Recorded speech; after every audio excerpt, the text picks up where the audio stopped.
Estamos a 55 minutos. Tengo conmigo a Pedro J. Ledesma, politólogo, abogado, además internacionalista. Le pregunto esta noche, a propósito de que ya cruzamos el charco y volveremos ahorita a tocar el tema de Haití, ¿qué va a pasar con Hamas, Israel, Hamas, terrorismo, Hamas, gobierno? Y además el conflicto que se lleva desde este Estado palestino, que a veces uno no sabe cómo dividirlo muy bien, con la situación que lleva Netanyahu en Israel.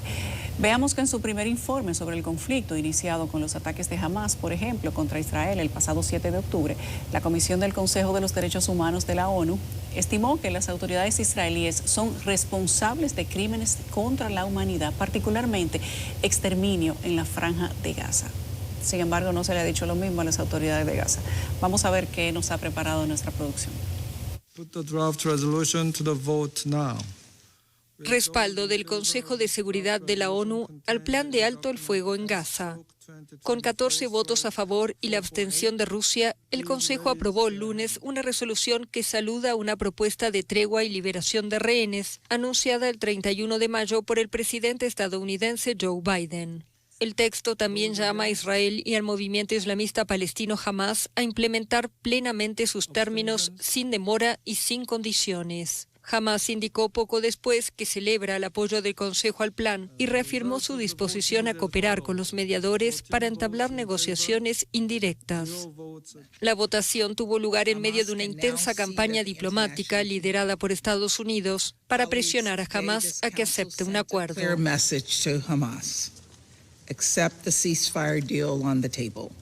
¿Qué pasa en Hamas e Israel ahora? ¿Cuál es la realidad del conflicto en este momento? ¿Y de qué manera aportaría o no esta condena que ha hecho la Comisión Internacional de los Derechos Humanos a Netanyahu de aprehensión internacional? O sea, si Netanyahu sale de Israel, le echan el guante.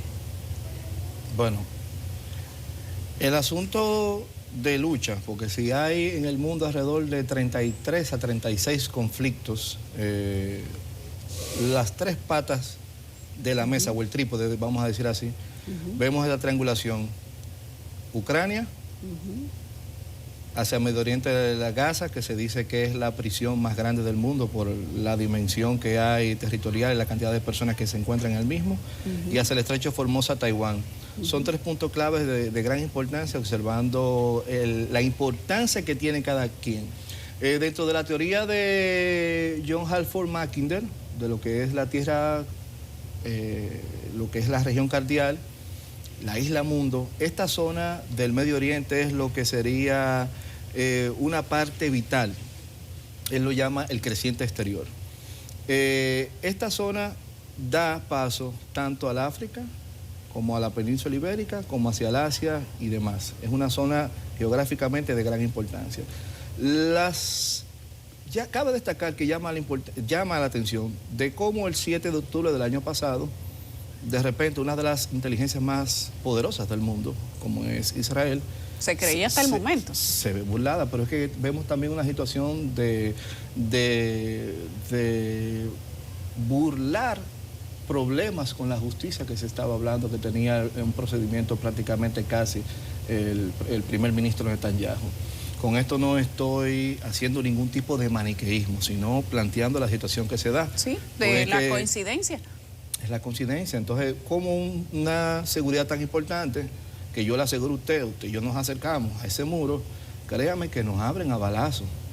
Es decir, eso es un muro que no es fácil acercarse, pasa la eventualidad. Bueno, lo que sucede también es esta respuesta también avasallante, porque ya lo sucedido, independientemente de cualquier teoría de conspiración que pudiéramos ver, si fue dejado suceder o no, podemos ver con una desproporcionalidad lo que está pasando realmente en la Franja de Gaza, e inclusive los ataques que se están dando por parte de Israel.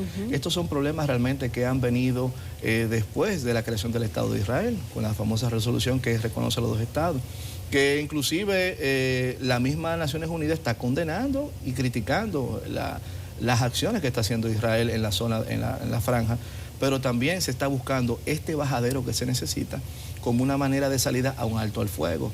Ahora, ¿qué sale Hamas diciendo en estos días? Que quiere garantía de Estados Unidos realmente para acceder a ese alto al fuego. porque aquí lo que vemos especialmente es, dentro de este grupo de insurrectos que hay dentro de lo que es esta zona de la Franja de Gaza, que inclusive nace contra la creación de ese Estado de Israel, que no es el Estado de Israel judío per se religioso, sino es sionismo, que es un tema que nace a finales del siglo XIX y que muchos de nuestros oyentes conocen, y que él mismo realmente busca el establecimiento de ese Estado de Israel, pero que ha ido avanzando y desplazando dentro del mismo territorio a los mismos palestinos, inclusive cerrándolo en esta zona de la Franja de Gaza, que dentro de lo que también en la lucha geopolítica se dice que hay una posesión de recursos naturales como gas, específicamente esa zona, que pudiera verse como una especie de intento de desplazamiento de esa población de esa zona. ¿Cuál va a ser el resultado? ¿Qué sigue adelante? ¿Se va a mantener en conflicto de manera permanente o un eventual resultado de las elecciones de Estados Unidos podría cambiar lo que sucede en Gaza y en Rusia? Bueno, ¿realmente o eso es discurso? Trump ha ofrecido eso. ¿Pero tiene la posibilidad de hacerlo? No quiero decir que sí, tampoco quiero decir que no. Sí recuerdo una entrevista que le hacían a él y le decían, pero es que usted lo acusan de ser una persona muy benigna con Vladimir Putin.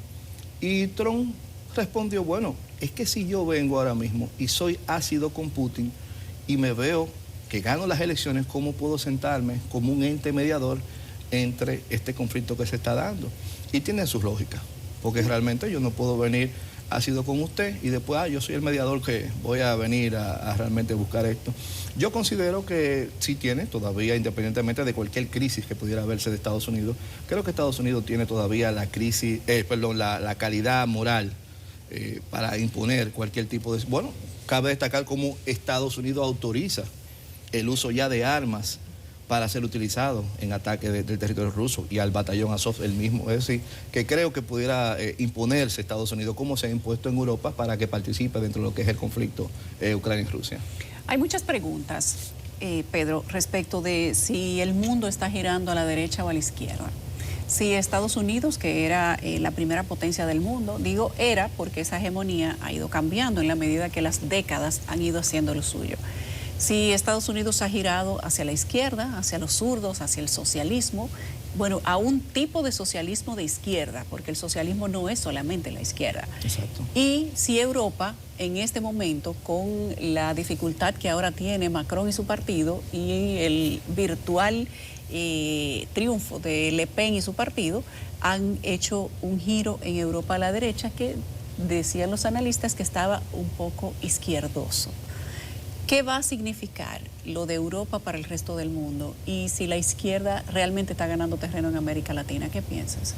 Bueno, hay que recordar que se identifica esta ala del sector del Partido Demócrata que está gobernando como vinculado un poco a la izquierda, es decir, a procesos más progresistas, liberales, etc. Yo considero que lo sucedido primero en Europa tras las elecciones es un resultado de la crisis que ha venido tras lo sucedido por sanitario del 2020, que todos sabemos, trajo crisis económica, alimentaria y demás, y a su vez, 2 años después, lo que es el comienzo bélico, donde Ucrania entra en un proceso de ya enfrentamiento entre Rusia y Ucrania. Bueno, se habla de la entrada de la operación especial, como lo llaman los rusos, o se llama invasión.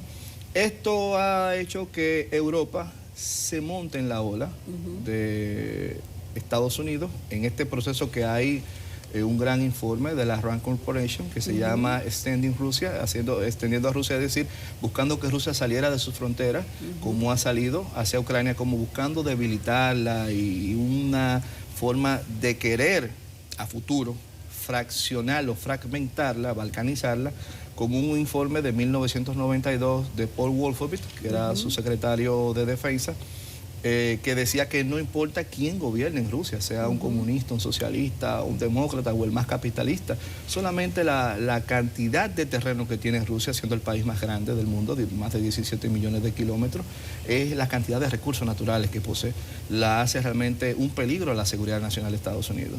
Vemos que este resultado de integrarse Europa, especialmente Macron, que ha sido en los últimos meses como el estandarte de querer en esta lucha ucraniana, han sacrificado grandes recursos de los contribuyentes de sus naciones.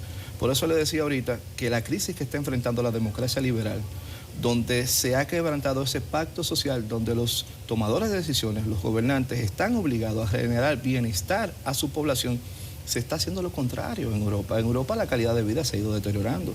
Aunque usted pudiera decir, bueno, hay un asunto de un conflicto, yo sí, pero ¿hasta dónde yo acepto el conflicto? Porque cabe destacar, por ejemplo, Alemania, la locomotora económica de Europa, ¿cómo acepta comprar un gas licuado 3 veces más caro que lo que le traía a Rusia? Inclusive, ¿cómo explotan el Nord Stream 2, que era algo que iba a ayudar a Alemania a desarrollarse, claro, y le iba a generar ganancia a Rusia? El caso de esto lleva a que estas elecciones la derecha se vaya posicionando. Yo considero más que es un asunto de los estómagos vacíos, de la falta de calidad de vida, pero también la crisis del sector primario, el asunto de la agricultura. Pero la izquierda siempre promete más bienestar que la derecha. La derecha promete estabilidad de la economía, crecimiento económico, factores de Producto Interno Bruto, temas internacionales, pero no da tantas ayudas como la izquierda. Sin embargo, ¿qué pasa con ese giro a la izquierda que pareciera en algunos países estar empezando a enderezarse? Bueno, que como le acabo de decir, el síndrome quizás de los estómagos vacíos. ¿Que se acabó el dinero? Bueno, cuando usted gana prácticamente, aumenta el desempleo. Cuando usted gana prácticamente lo mismo, aumenta la inflación. Cuando hay crisis, pues vamos a suponer que se le dispara el alquiler. La inflación se come realmente lo que usted produce, no se está viendo. Y usted ve un conjunto de ayudas a una guerra que no tiene que ver realmente con Europa, deteriorando la calidad de vida del europeo. Creo que eso fue lo que realmente más afectó, más que abrirse a la derecha. Un ejemplo claro es Chile. Chile es un país que realmente se veía todo el tiempo de derecha, más cosas, y se abrió a Boris. ¿Pero por qué? Porque todos los gobiernos de derecha prometían y realmente no llenaban las expectativas. Y creo que esa ha sido la crisis que se ha venido dando. Los pueblos están avanzando, entiendo yo, hacia ciertos cambios que pudieran buscar bienestar en los gobernantes y quizás las promesas de campaña del momento. La presencia china, inclusive de Rusia, que hay que verlo de esta manera, en América Latina, hay que tomarlo realmente con lupas y observarlo. Recientemente acaba de finalizar el Foro Económico celebrado en San Petersburgo y el presidente de Bolivia, Luis Arce, hace presencia allá y le presenta, en visita como jefe de Estado, le presenta el interés al presidente Putin de querer Bolivia entrar a los BRICS. Y estamos hablando que Bolivia, junto con Argentina y Chile, conforman lo que es el famoso triángulo del litio, alrededor de los 58% de la reserva de litio del mundo. Es decir, Bolivia posee, que de ese 58%, Bolivia posee el 24.6%, casi un cuarto de la producción de litio del mundo, o reserva, mejor dicho, de litio del mundo. ¿Qué quiero decir con esto? Putin, en su discurso, ha hablado de la importancia de ellos entrar a América Latina, con su cultura, negociación, acuerdos económicos, financieros, comerciales, energéticos, que son los que realmente están buscando realmente muchos hoy en día, porque estamos hablando de que en esa misma reunión del Foro Económico de San Petersburgo se reunió la OPEC Plus y se está hablando de posibles hasta recortes a partir del mes de octubre, que eso pudiera encarecer un poco lo que serían los precios del barril de petróleo de manera internacional. Ahora, ¿qué es lo importante que buscan los estados? Garantizar especialmente seguridad energética, seguridad alimentaria, buscando realmente que con la seguridad alimentaria evitar cualquier estallido social. La seguridad energética avanzar a lo que serían las industrias de sus países. Sí, y esa presencia realmente, tanto de China y Rusia, ante el descuido de Estados Unidos en la región, porque cabe destacar, mire cómo tenemos el país más pobre al lado de nosotros, Haití. Pero sin embargo aparece grandes cantidades de recursos para destinarlo a una guerra que está a distancia en Ucrania, cuando tenemos dentro de lo que es el Soft Valley a 100 y pico de millas de la Florida, territorio ¿Podría estadounidense? interesarle a propósito de Haití, que esta semana también anunciaron formalmente la conformación del nuevo gobierno y hoy es el día de la instalación, cuya misión será restablecer la estabilidad y la seguridad del país azotado por la violencia de las pandillas, que hoy a la instalación de este nuevo gabinete temporal, no se sabe temporal, pero sin un tiempo definitivo. Ellos hablaron de 2 años, tal vez 1 año, y que 2 semanas después de la instalación estaría entrando la misión de Kenia. Pero, ¿qué pasaría si Rusia o si China se interesaran en enderezar Haití? Y también, ¿Qué te parece que ha sucedido? Que estando en un punto tan estratégico no se han interesado en hacerlo. Pero antes vamos a ver lo que preparamos sobre la violencia que azota ese país. El nuevo gobierno en Haití quedó oficialmente conformado. El decreto que nombra a los miembros del nuevo gabinete fue publicado el martes en el periódico oficial haitiano Moniteur, 2 semanas después de que el Consejo de Transición Presidencial designara como primer ministro interino a Gary Conille, quien ejercerá también como ministro del Interior. Haití, sumido en el caos desde hace varios años, producto de la violencia de las pandillas armadas, está ultimando sus autoridades para un periodo de transición que allana el camino para las primeras elecciones desde 2016. El ex primer ministro Ariel Henry, nombrado justo antes del asesinato del presidente Jovenel Moïse en 2021, tuvo una gestión muy controvertida y se vio forzado a dimitir el 11 de marzo, mismo día en que se estableció el principio para crear un Consejo Presidencial de Transición, cuyo mandato debe finalizar a más tardar el 7 de febrero de 2026. La violencia ha afectado la seguridad alimentaria y el acceso a ayuda humanitaria en Haití, y gran parte del territorio está en manos de bandas acusadas de abusos como asesinatos, violaciones, saqueos y secuestros. La tarea que tiene por delante el nuevo gobierno de Haití es monumental para hacer frente a la crisis que azota al país más pobre del hemisferio occidental. Haití, yo siempre digo que Haití está al borde de un precipicio y que si da en otro país cualquiera, si diera un paso hacia adelante, caería al precipicio, pero Haití tiene la facultad de dar el paso hacia adelante y tener otro precipicio más. Quizás si da 2 pasos, pero da los pasos necesarios y el problema sigue.